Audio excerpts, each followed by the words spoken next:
और सबसे बड़ा सवाल ये कि जब शी जिनपिंग भारत आने की तैयारी कर रहे हैं, उस वक्त में चाइना और जो अपनी आर्मी है उसको आर्टिफिशियल इंटेलिजेंस से लेस करके 2027 के मिलिट्री गोल्स की तरफ भी बढ़ रहा है। और क्यों, ये सवाल है। दोस्तों नमस्कार, मैं हूं अंबर जैदी और आज हम बात करेंगे एशिया की दो सबसे बड़ी ताकत के बारे में, इंडिया और चाइना की। एक तरफ सोर्सेस की बात करते हैं तो सोर्सेस के मुताबिक चाइनीज प्रेसिडेंट शी जिनपिंग सितंबर में जो समिट होने वाली है भारत का यूक्रेन, उसमें भारत आ सकते हैं। ब्रिक्स समिट होगी, उसके लिए वो आएंगे। और ये जो विजिट है, ये अहम विजिट होती है। तो गलवान क्लैश के बाद ये उनकी पहली भारत यात्रा हुई, लेकिन ये सिर्फ एक हैंडशेक से हिस्ट्री बदल जाने वाली बात अगर इसको कहा जाए, क्या वो होगा? या फिर ये कहें कि ये समिट डिप्लोमेसी बॉर्डर रियलिटी को रिप्लेस कर सकती है, या फिर डिप्लोमेसी और जो डिफरेंस है दोनों साथ साथ चलेंगे। तो दोस्तों इसी बीच में चाइना एक और बहुत बड़ा सिग्नल जो है वो दे रहा है। प्रेसिडेंट शी जिनपिंग पीएलए को आर्टिफिशियल इंटेलिजेंस बेस्ड जो इंटेलिजेंट वॉरफेयर है उसकी तरफ ले जा रहे हैं। टारगेट है 2027, यानी कि जो कमांड सिस्टम है, डिसीजन मेकिंग, ड्रोन स्वॉर्म्स और ऑटोनोमस जो मिलिट्री प्लेटफॉर्म्स हैं और पूरा एआई इनेबल्ड बैटलफील्ड। क्या चाइना अगले वॉर को सोल्जर से नहीं बल्कि एल्गोरिदम से लड़ने वाला है और इससे जीतना चाहता है? और कहानी यही खत्म नहीं होती है। साउथ चाइना सी में चाइना और जो फिलीपींस है उसके बीच में टेंशन फिर से बढ़ रही है। पीएलए ने जो नेवल और एयर एक्सरसाइजेस है वो कंडक्ट की है। मैसेजेस किसको दिया जा रहा है और किसको दिए जा रहे हैं, इनफैक्ट कहना चाहिए ये यहाँ पर समझने वाली बात है, फिलीपीन को, अमेरिका को या पूरे इंडो पैसिफिक को। और उसी वक्त में शी जिनपिंग भारत आने की तैयारी कर रहे हैं। तो असली स्ट्रेटेजी क्या है, क्या कंपटीशन है, क्या कॉपरेशन है, ये दोनों एक साथ समझने की कोशिश करेंगे। और इस पर बात करने के लिए मेरे साथ मौजूद हैं एक बार फिर से इस चर्चा में हमेशा अग्रवाल जी। हमेशा बहुत स्वागत है आपका। जय हिंद, नमस्कार। जय सिया राम अंबर जी। जय सिया राम। मुझे बड़े सारे सवाल हैं चाइना को लेकर। आपको क्या लग रहा है कि शी जिनपिंग की जो भारत यात्रा या भारत दौरा जो है वो ट्रस्ट बिल्डिंग है या फिर स्ट्रेटेजिक नेसेसरी? देखिए, last time Xi Jinping Bharat आए थे अक्टूबर 2019। चेन्नई के पास महाबलीपुरम के पास वो आए थे और वहाँ पर प्रधानमंत्री मोदी जी ने उनको होस्ट किया था। जून 2020 के अंदर चाइनीज फोर्सेस जो है गलवान के अंदर भारत की सीमा में आ चुके थे। उसके बाद आप देखिए 20 इंडियन सोल्जर्स जो है वो शहीद हुए और हमने ये भी देखा कि 43 चाइनीज सोल्जर्स को हमने मौत के घाट उतार दिया था। उसके बाद इंडिया और चाइना के बीच में एक बहुत बड़ा पॉज आ गया था। रिश्तों के अंदर एक तरह से डाउनग्रेड हो चुके थे। और आप ये भी देखिए कि आज 6 से 7 साल बाद आप ये देखेंगे कि शी जिनपिंग जो है भारत की यात्रा पर आ रहे हैं। देखिए, लास्ट ईयर भी जब आप सबको याद होगा कि भारत के प्रधानमंत्री वो चाइना गए थे और वहाँ पर भी एससीओ समिट में उन्होंने हिस्सा लिया। सबसे बड़ी बात ये हो रही है कि इस बार जो ब्रिक्स समिट होने वाली है उसमें अमेरिका ने थ्रेटन किया है इंडिया और चाइना को कि अगर आपने रशियन ऑयल खरीद रहे हो तो हम आपके ऊपर 100% सेंक्शन लगा सकते हैं। लास्ट टाइम भी ये विजिट तब हुई थी जब अमेरिका ने भारत के ऊपर 50% टैरिफ लगा दिया था।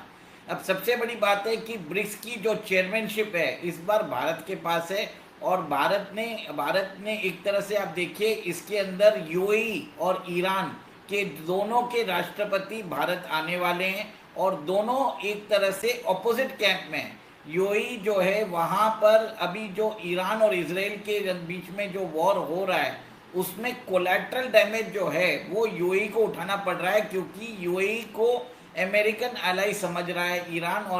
और ईरान ने यही बोला है कि अगर आपने अपनी धरती पर अमेरिकन फोर्सेस को अलाउ किया तो हम आपके ऊपर अटैक करेंगे। तो यूएई के ऊपर सबसे ज़्यादा अटैक हुआ है, क्योंकि यूएई में कुछ होता है तो उसकी जो गूंज है पूरे विश्व में होती है। आज उसी ब्रिक्स समिट में आप देखिए कि पेजेश्कियन और मोहम्मद बिन जायद दोनों आने वाले हैं और वहाँ पर अगर कोई डेवलपमेंट हो जाता है बंद कमरों के बीच में तो ये बहुत बड़ी एक तरह से कूटनीतिक विजय होने वाली है। और आप ये भी देखिए ब्रिक्स के अंदर जो मेन 3 कंट्रीज है वो है रशिया, इंडिया और चाइना। और रशिया, इंडिया, चाइना के बीच में भी एक तरह से इंडिया और चाइना के बीच में जो कंट्री मध्यस्थता कर रहा है और इनके बीच में दोनों के रिलेशंस इंप्रूव करवा रहा है वो रशिया है। रशिया को मालूम है कि इंडिया और चाइना आपस में लड़े तो वो एक तरह से उसकी इकोनॉमी के लिए खराब है, उसके अस्तित्व के लिए खराब है। तो वो नहीं चाहता कि रशिया नहीं चाहता कि इंडिया और चाइना आपस में भिड़े, क्योंकि उन रशिया का जो कॉमन एनिमी है वो वेस्ट है। और चाइना चाइना भारत को अपना कॉम्पिटिटर मानता है, पर उसका सबसे बड़ा एडवर्सरी है अमेरिका। और अमेरिका जो है ताइवान को एक तरह से रिकग्निशन नहीं देता, पर उसको आर्म्स जरूर देता है।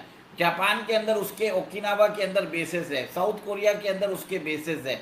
तो चाइना प्रिपेयर कर सकता है कि वो 2027 में ताइवान पर अटैक कर सकते हैं। अंबर जी, मैं इसके लिए बोल रहा हूँ कि पीएलए की जो स्थापना हुई थी वो अगस्त 1 2027 को हुई थी। और इस साल 99 ईयर्स के जब जैसे कंप्लीट हुए हैं, आपने ये देख लीजिए कि कैसे चाइना ने अपनी आर्मी को बोला है कि आप उसको वर्ल्ड क्लास मिलिट्री बनाइए। और जी जिनपिंग ने तो बोल ही दिया है कि आप इंटेलिजेंट वॉरफेयर सिस्टम्स के ऊपर आपको काम करना पड़ेगा। अंबर जी, मेरा ये मानना है कि आगे जाके नेक्स्ट ईयर जब चाइना ब्रिक्स समिट होस्ट करेगा, जैसे ही ब्रिक्स समिट खत्म होता है वो ताइवान के ऊपर अटैक करेगा, क्योंकि उसका 100 ईयर्स का बहुत इंपॉर्टेंट महत्व होता है सारे डेट्स का। और ये मेरा ये एक तरह से अनुभव है कि चाइनीज राष्ट्रपति जो है जी जिनपिंग वो इस साल भारत आने वाले हैं, क्योंकि विक्रम मिस्त्री जो है हमारे जो एक्सटर्नल अफेयर्स सेक्रेटरी है वो ऑलरेडी चाइना में है। और वहाँ पर भी जाके उन्होंने बातचीत की है चाइनीज कम्युनिस्ट पार्टी के स्पोक्स पर्सन के साथ। इतना लंबा इंटरेक्शन कभी भी नहीं हुआ है। एक और एक चीज़ है जी कि बिल्कुल। चाइना गया पूरा डेलीगेशन वहाँ पे गया।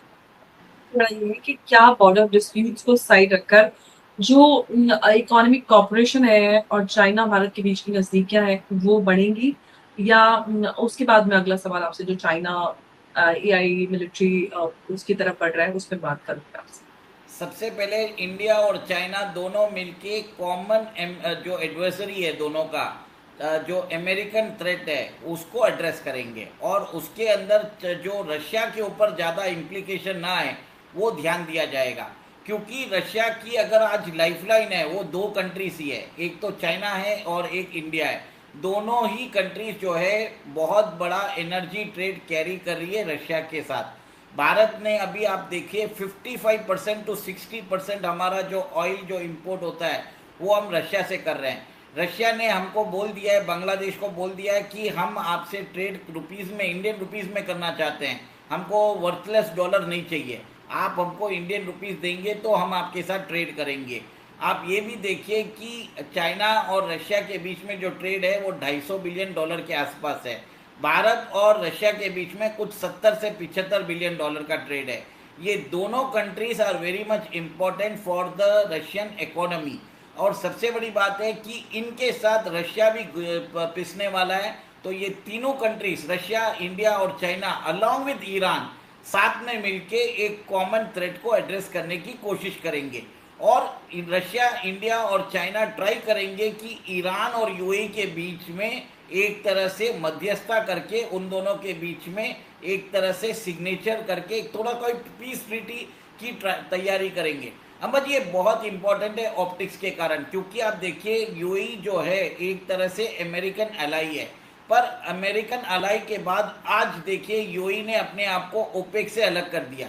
यूएई अपनी अलग से, जैसे भारत अपनी स्ट्रेटेजिक ऑटोनॉमी चाहता है, यूएई भी नहीं चाहता कि उसके ऊपर किसी कंट्री का कंट्रोल रहे। इसके लिए वो ओपेक से निकला है और वो अपना एक अलग ही पहचान बना रहा है। ये हो सकता है, ये पॉसिबिलिटी हो सकती है। सबसे बड़ी बात आपको ये मैं ये बता देता हूँ कि बाउंड्री डिस्प्यूट जो है वो कुछ सुधरने वाला नहीं है। देखिए ऑलरेडी WMCC बनाने की बात बोल रहे हैं, working mechanism for coordination and consultation, उससे कुछ होने वाला नहीं है।